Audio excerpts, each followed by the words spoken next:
Bom dia! Começando mais um Despertando com o Dharma. Bom dia, Rosana Baracim. Olha aí o nosso Ivan Lins. Abre alas, abre alas. Tudo bem, Mauro?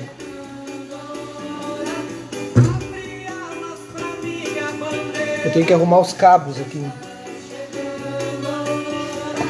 Bom dia, Maria. Como vão? Já está chegando a hora. Bom dia, Patrícia Japiaçu. E aí, gente linda? Bom dia, Rosenilda. Hoje é sexta-feira, gente. Já pensou? Que loucura. Até parece que vai mudar alguma coisa, né? É lindo, né? Esse Lins é uma riqueza. Bom dia, Isis. É de uma delicadeza essas músicas dele. Carla, bom dia. Carla já encomendou meu tênis? Te liga, né? Ó, cuidado com o karma, hein? E aí, Fabiola, como é que tá aí? Tá tudo certinho? Chegou bem? Abre alas. E aí, Carolina? Fabiola, como é que foi? Chegou bem? Aterrissou bem? Tá tudo certo aí? Tudo certinho? Esse é o Ivan. Abre alas para minha folia que tá chegando a hora do Despertando com o Dharma. Né, Katib? Grande, Katib. É isso aí, vamos pro nosso Dharma, porque nós temos que ter esses momentos e não só trabalho, mas temos que levar nosso lado espiritual. Seja qual for a tua linha de ação. Nós temos que trabalhar o físico, emocional, espiritual, tem que levar aparelho, todos eles em equilíbrio. Bom dia, nega. Essa semana, olhem para a tela, vou mostrar para vocês a tela da aula dessa semana. Olha ali, olha aquela tela. E aí a gente trabalhou a aula, bom dia, Alcione, trabalhou na aula presencial, os aspectos espiritual, físico e emocional. Como é que eu destravo isso? O que eu tenho que fazer na atividades, na parte físicas, psicológicas, relacionamentos, de trabalho, espiritual? O que eu tenho que fazer para ir equilibrando tudo isso? Senão não funciona. Só trabalhar não funciona. Só espiritual também não funciona. Entenderam? Aí tem que ter o equilíbrio. Caminho do meio, né? Então nós estamos aqui com o Dharma para isso, para ajudar. Vamos lá? A Infinita Jornada da Consciência, editora Bodh Gaya, com Enio Burgos. Enio Burgos, para quem não sabe, ele é um mestre budista que tem o nome tibetano Karma Tashin, Sherab Karma Tashin, é isso. Ele tem um nome Theravada também, que eu não sei qual é, não me lembro. E tá aí. Mas aqui ele se apresenta como Dr. Enio Burgos, porque ele é médico também e físico. É uma figura. Tá? Página 231. Vamos lá? Deixa eu tomar minha aguinha com própolis. Bom dia, Lucilena, tudo bem? Então, nós estamos aqui. Ontem a gente leu, bom dia, Rosa, o processo da dissolução do corpo físico durante a morte. Então, o que acontece com o corpo físico? Vocês lembram que os elementos, todos eles vão se dissolvendo. Daí eu contei a história do Siddhartha, né, quando ele está com o Thyana, e o Thyana explica para o Siddhartha, olha, os elementos dessa pessoa estão se dissolvendo. E depois, quando morre, se dissolvem. Né? Elementos. O elemento terra, fogo, água, ar e éter. E fique claro que a gente não tem terra, né? Mas nós temos a densidade, nós temos as características dos elementos. Isso é importante a gente entender. Eu acho muito legal esse lance dos elementos. Eu falei e fiquei fazendo vários links assim. Eu falo muitas vezes isso, mas sempre tem gente nova. E às vezes os elementos faltantes no nosso corpo ou em excesso fazem com que a gente tenha atitudes e a gente acha que a gente é aquilo, que aquele eu que a gente está construindo, esse ego, essa construção egóica, é isso que a gente aparenta no mundo, é uma manifestação. Mas às vezes a nossa manifestação no mundo, isso que eu estou mostrando aqui, isso que cada um de vocês se mostra no mundo, Não necessariamente é um aspecto sutil, é um aspecto da mente. Bom dia, André. Às vezes é um aspecto grosseiro, grosseiro no sentido de mais superficial. Bom dia, Nicole. E o que quer dizer isso? Viana, tudo bem? Quer dizer que, às vezes, por exemplo, se tu tem um elemento terra muito ativo, muito forte, muito denso, por comer alimentos muito pesados, né? Muita carne, muita coisa assim, né? Que são alimentos pesados, né? Tu acaba tendo atitudes, às vezes, um pouco mais incisivas, às vezes beira a violência, às vezes não, às vezes é muito incisivo. Mas, às vezes, para algumas pessoas, tipos de elementos terrosos fazem com que elas fiquem botadas. E aí tu te apresenta no mundo com essas variações. Pessoas que são mais ar, que comem alimentos mais com ar, né? Tipo as saladas, as frutas, os legumes, enfim, né? Menos terrosos, menos densos. Aí elas se apresentam com uma delicadeza um pouco diferente, mas isso não é uma regra. Não é uma regra. São equilíbrios. E aí essa manifestação acontece. E essa manifestação a pessoa diz, olha, aquela pessoa é assim. Às vezes é uma manifestação grosseira, ainda não é sutil, ainda não é da mente. Porque é um engodo, ainda há um mascaramento daquilo. Por que eu estou falando isso? Prestem atenção. Porque isso ainda é resultado de causas e condições. Isso ainda é uma alimentação do karma. Isso ainda depende de situações. Então, quando eu como elementos terrosos ou não terrosos, ou com ar ou com mais água, não sei o quê, eu ainda modifico a minha estrutura kármica, minhas sementes kármicas, as ações que vão brotando, e eu estou sujeito a essas situações. Então eu ainda tenho oscilações.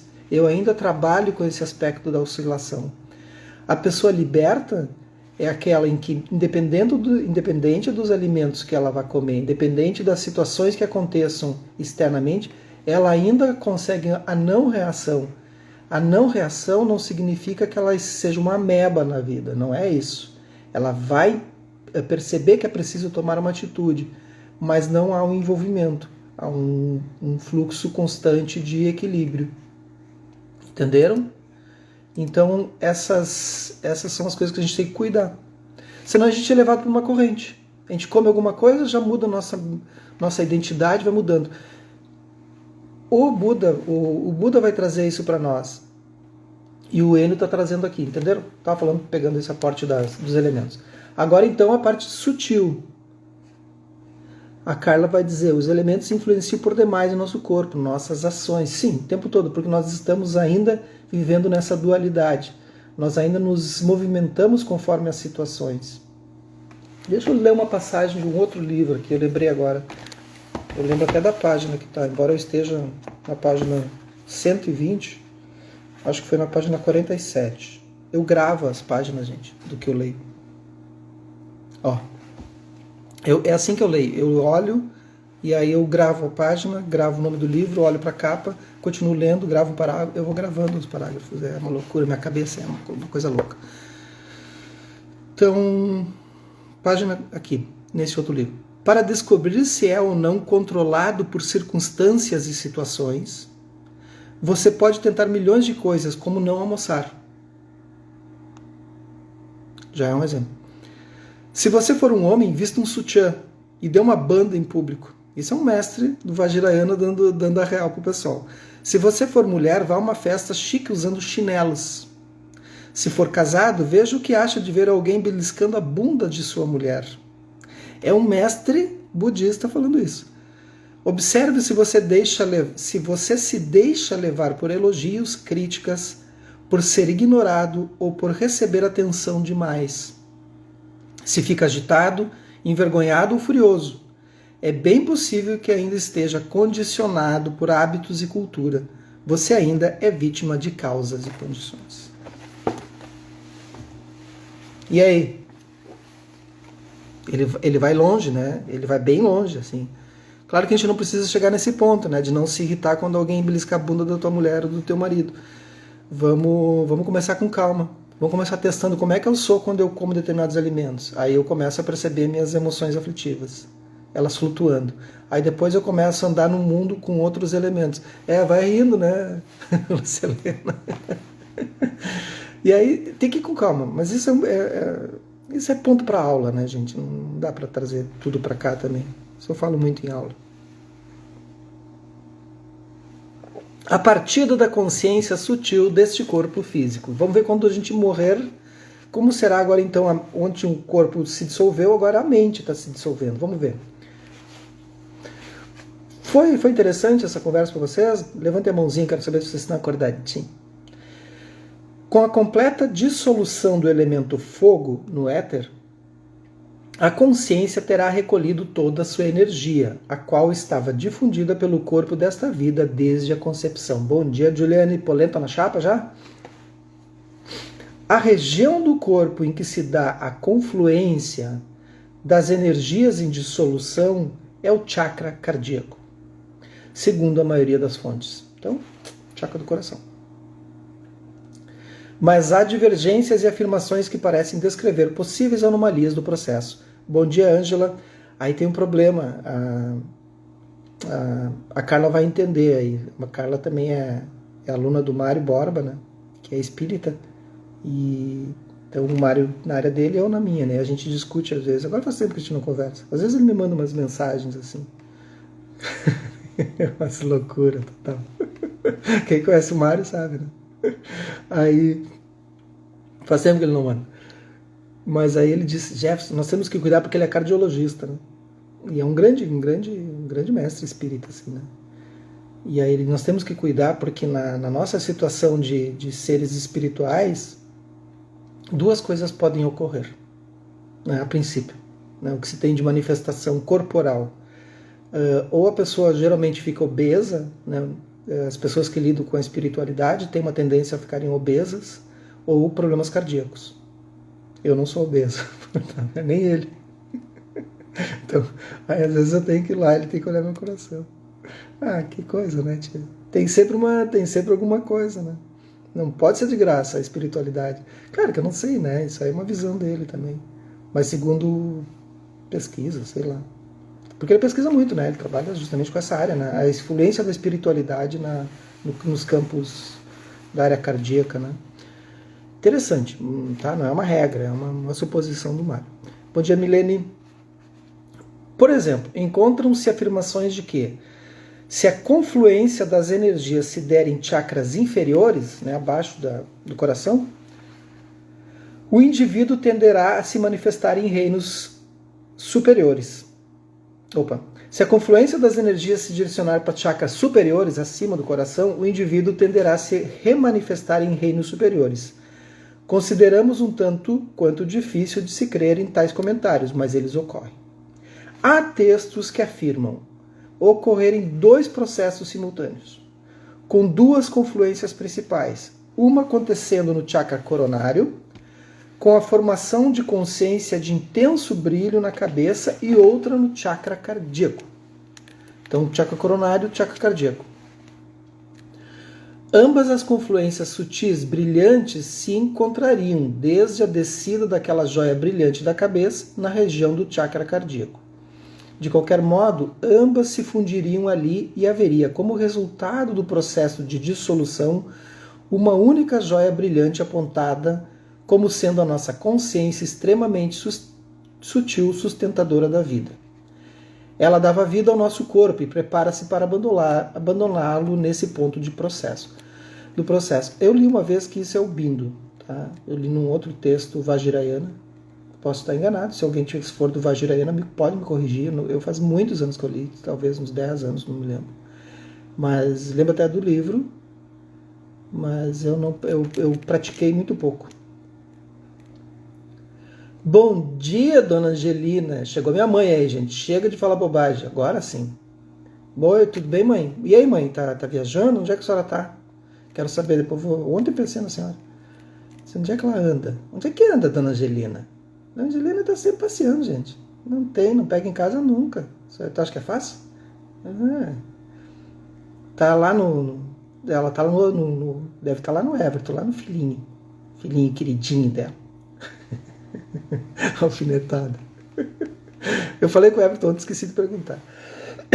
Fisiologicamente, o ponto que parece ser indicado para a partida da consciência sutil é coincidente com o local situado aproximadamente no centro do coração, mais especificamente na parede entre átrios e ventrículos, no centro nervoso que é responsável pela centelha elétrica que ativa os batimentos cardíacos. Aqui ele virou médico, né? Ali, dizem os mestres, uma pequena caixa guarda o imenso tesouro ou joia preciosa, a nossa consciência sutil, sustentadora da vida. Quando a dissolução de todos os elementos se completa, a caixa se abrirá para a saída da consciência sutil, que então finalmente deixará esse nosso corpo. O tempo que decorre entre os atestados da morte física e a saída da consciência sutil pode variar bastante. Prestar atenção nisso? Então a pessoa morre, né? O corpo morre, né? A pessoa não, o corpo morre, né? Se dissolve, os elementos sutis, grosseiros se dissolvem. Mas os elementos sutis ainda estão sendo guardados, né? Estão sendo voltados. Por isso que se vela os corpos, por isso que se tem esse tempo, assim, né? Não é à toa, né? Em todas as tradições, né? Não é morreu e pá, né? Acabou. Em todas as tradições há esse tempo, né? No budismo há muito mais tempo, assim.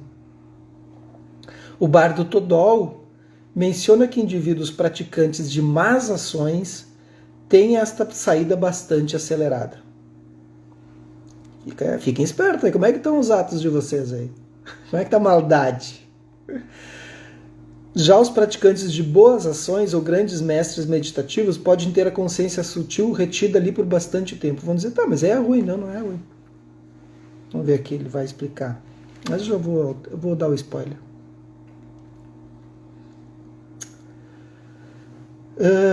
Porque assim, ó, segundo algumas crenças, eu acho que no espírito é um pouco parecido também, acho, pelo menos o que eu vi algumas coisas, mas não vou falar do budismo, o lugar onde eu estou. Essas propulsões kármicas, as nossas sementes kármicas que nós temos, as nossas propensões, assim, se tu tem uma propensão à bondade, à amorosidade, né? Se tu tem uma propensão à violência, à raiva, à indignação, as propensões, elas estão ligadas às emoções. Tá? Bom dia, Tati. Estão ligadas às emoções. Então, se tu tem uma propensão violenta, é uma propensão dos reinos inferiores. Então, lembra, eu vou devagar agora, vocês ir pegando isso. Então, nós temos os reinos dos deuses, semideuses, humanos, os animais, né?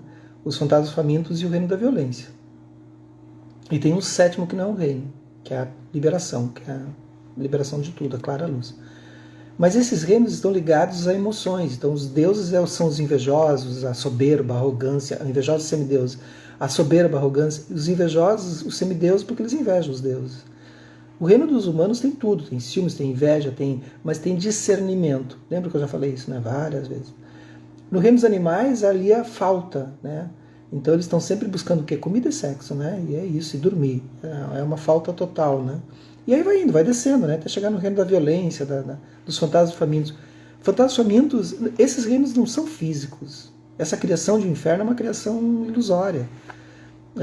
Esse reino está acontecendo agora. E não tem alguns momentos que vocês estão sentindo assim, que estão como carentes demais, como verdadeiros animais, né? Sempre carente, sempre carente. O cachorro está sempre querendo que a gente faça carinho, né? Nunca tem fim, né? Os fantasmas famintos são essas pessoas que são acumuladoras, nunca é o suficiente. Nunca é o suficiente, nunca. Tem que ter sempre mais.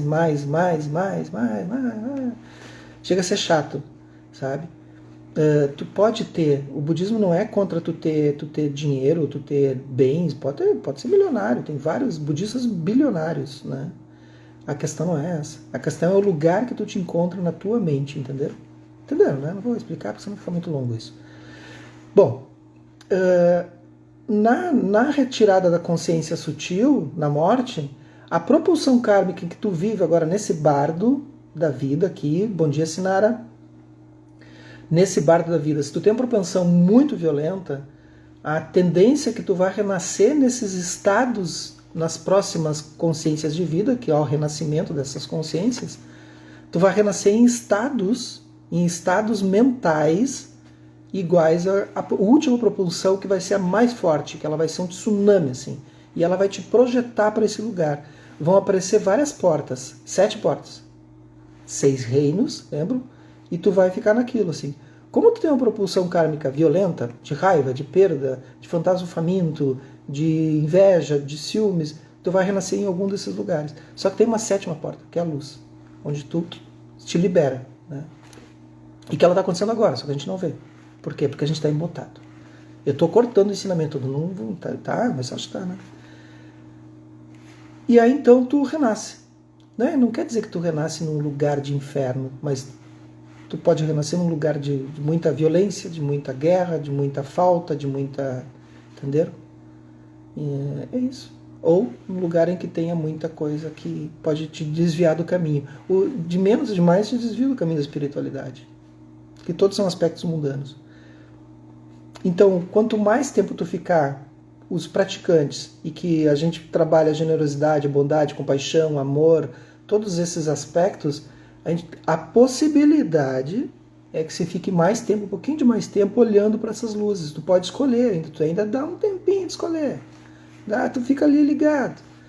Agora, quem pratica sua maldade vai direto. Passa, não dá nem tempo. Fez sentido para vocês isso? Dizer, não, isso é uma viagem. É uma viagem. Mas, né, não creio em bruxas, né? Pero que elas ai, né? Fez sentido, gente? Não fez? Querem questionar? Podem questionar, isso aí tudo é questionável. Tudo, a gente não morreu ainda, né? Então, mas, vamos lá. Múmias viventes, múmias viventes. Há casos de praticantes de meditação, segundo os mestres tibetanos, que são considerados múmias, muito bem conservadas pelos arqueólogos. Mas que para tais mestres trata-se não de múmias, mas de indivíduos meditadores que continuam em concentração extremamente profunda e sutil, o que causaria esta confusão. A ciência não consegue explicar a grande preservação dos corpos destas múmias, mas os tibetanos dizem que de modo extremamente sutil a consciência ainda não as teria deixado. Em outras palavras, tais meditadores estariam ainda estranhamente vivos. Nosso corpo já estará praticamente frio ou em temperatura ambiente, portanto, quando este evento de remoção da consciência sutil nos ocorrer. Quando do falecimento do Lama Chagdu Tulku Rinpoche, esse que fundou aí o templo tibetano em Três Coroas, muita gente conhece, né? Maravilhoso, visitem, é um lugar incrível. Durante ensinamentos sobre a morte, ele deu ensinamento teórico e prático neste caso. O Enio foi aluno dele, né? Aluno assim, viveu lá, construiu o templo, foi no início da construção do templo, ele me contou quando esteve aqui em casa, já contei isso para vocês, né? Contou desde o início, assim, quando ele chegou, olhou para as terras, estava ele e o Lama Padma, o Lama não era, o Padma, o Avelino não era Padma ainda, não era Lama, né? E o Enio não quis entrar, né? Achou melhor não virar um lama. Mas enfim, então estava lá, ele sabe toda a história. Então, ele deu ensinamento teórico e prático neste caso. Todos receberam a instrução de que seu corpo não deveria ser tocado até que chegassem, vindos do Nepal, os mestres peritos neste processo de passamento daqueles considerados mestres ou rinpochês. Então tu não toca no corpo. Ele estava sentado em prática de meditação e morreu. Se o corpo fosse tocado, tal coisa atrapalharia a saída da consciência e perturbaria o processo, segundo nos diziam. Deste modo, criou-se um problema de choque cultural, pois havia um corpo ali, insepulto. Olha a cena, pensa. Nós estamos no Brasil. Algo não permitido por leis da vigilância sanitária vigentes no país e no Estado. Por outro lado, as instruções orientais para o caso pediam que se aguardasse a chegada dos mestres que conduziriam corretamente os procedimentos necessários. Depois de muita conversa, foi respeitado o procedimento tradicional e o corpo do lama ficou aguardando com o ar condicionado refrigerando-o. Pouco antes de falecer, no meio da madrugada, ele pediu ajuda para sentar-se em posição de meditação. Pensa bem. E assim ele morreu. Logo, seu corpo estava em posição meditativa, e por cerca de 1 semana permaneceu ali aguardando seu destino. Quem o observasse poderia afirmar que Rinpoche não havia falecido ainda, pois parecia mesmo estar apenas meditando e imóvel. Quando os peritos chegaram, após terem reconhecido os sinais de que a consciência sutil do mestre havia deixado seu corpo, ele foi preparado e transladado para o Nepal, na localidade de Parpin, deve ser assim que se diz, onde foi cremado em uma cerimônia liderada por 4 mestres budistas. Este é o resumo, de acordo com uma livre leitura daquilo que consideramos mais importante de comentar nesta obra, de acordo com os nossos objetivos. Tem muito mais, né, gente? O livro tibetano é imenso. Ele está falando só aspectos básicos aqui. Estou ciente de que muitos aspectos desta descrição são misteriosos. Não estão completamente claros ou explicados. E não encontramos fontes fidedignas o suficiente que pudessem esclarecê-los. Claro que a gente fica na dúvida, né? Um destes pontos é evidente. São apresentados elementos naturais, tais como terra, água, fogo, ar e éter. Porém, a descrição admite comportamentos estranhos para tais elementos, como esta dissolução. Quando é feita a descrição, não parece que estamos falando de elementos naturais em si mesmos, mas em uma sutileza energética que se aproxima desses elementos no corpo e cujo esgotamento está em evolução e dissolução. Seja como for, esta descrição nos parece bastante familiar e plausível, tanto no que diz respeito ao que acontece ao nosso corpo, quanto em relação à consciência sutil. Amanhã, então, a gente vai ver a experiência da Clara Luz. Amanhã é sábado, né? Amanhã, Clara Luz. Bom dia, Mara. Vamos fazer uma prática?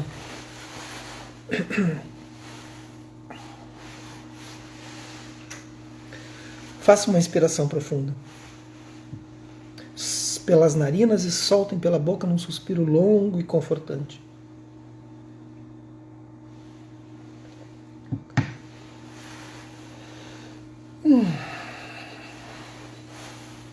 Soltem completamente.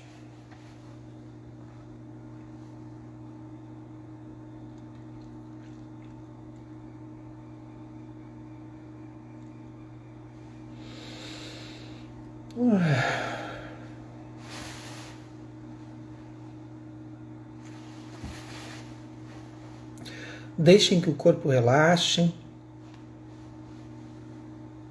Observem os elementos grosseiros que é o nosso corpo.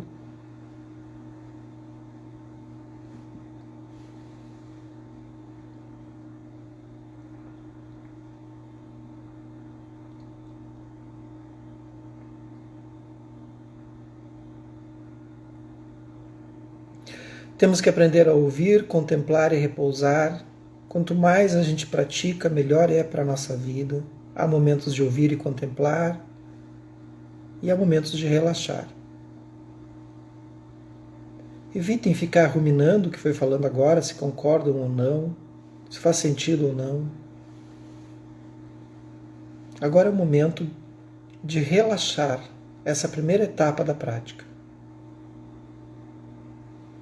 Vão trazendo a mente para o seu corpo, relaxando os ombros, relaxando o pescoço. Os olhos podem estar semiabertos ou fechados, como quiserem.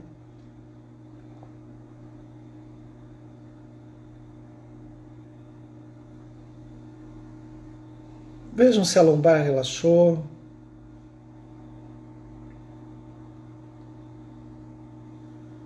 E principalmente a região do abdômen. Soltem completamente.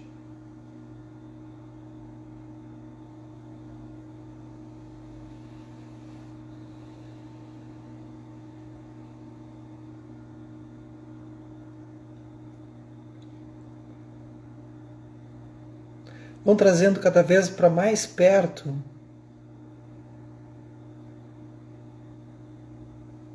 a sua mente. Para as sensações do gosto na boca, da temperatura do seu corpo. Vão trazendo, aproximando, fechando o cerco da mente. não deixando que ela ande muito longe, tanto externa, ouvindo sons distantes, ou também muito longe com os pensamentos. Tragam para coisas palpáveis a temperatura das mãos, a textura da roupa no corpo ou da coberta no corpo, se estiverem deitadas, deitados.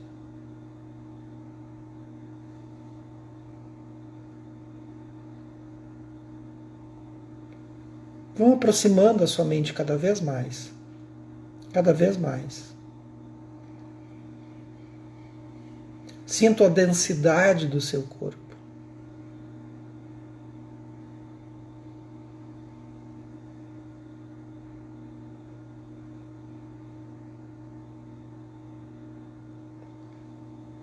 Sinta o seu corpo fazendo pequenos movimentos em função do ar entrando e saindo.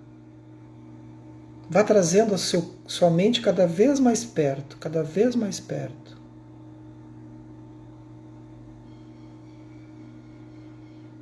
Sinta o ar entrando pelas narinas, pressionando os pulmões, aumentando o peito, o abdômen. E ao soltar, o abdômen se descontrai, se retrai, empurra o ar dos pulmões, o ar sai pelas narinas. Observem esse fluxo, o ar entrando,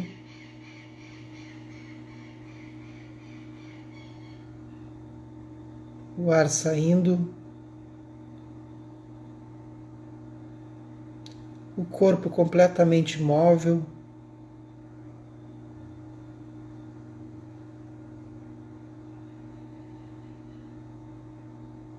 a não flutuação de pensamentos,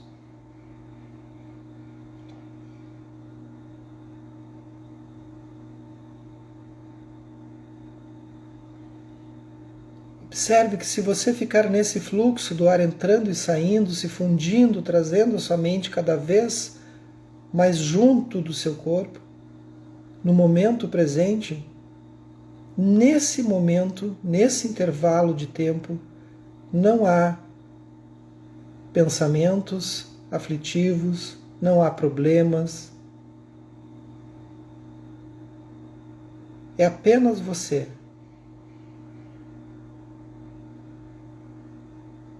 Tente isso.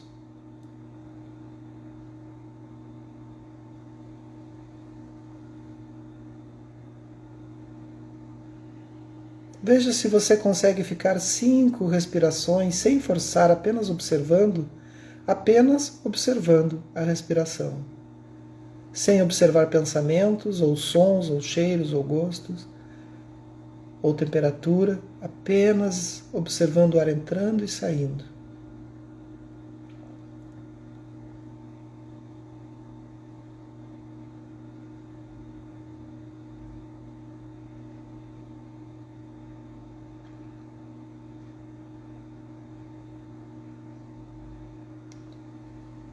Para quem vai continuar na prática, continue nesse processo de observação até que tudo se funda e a própria respiração também desapareça.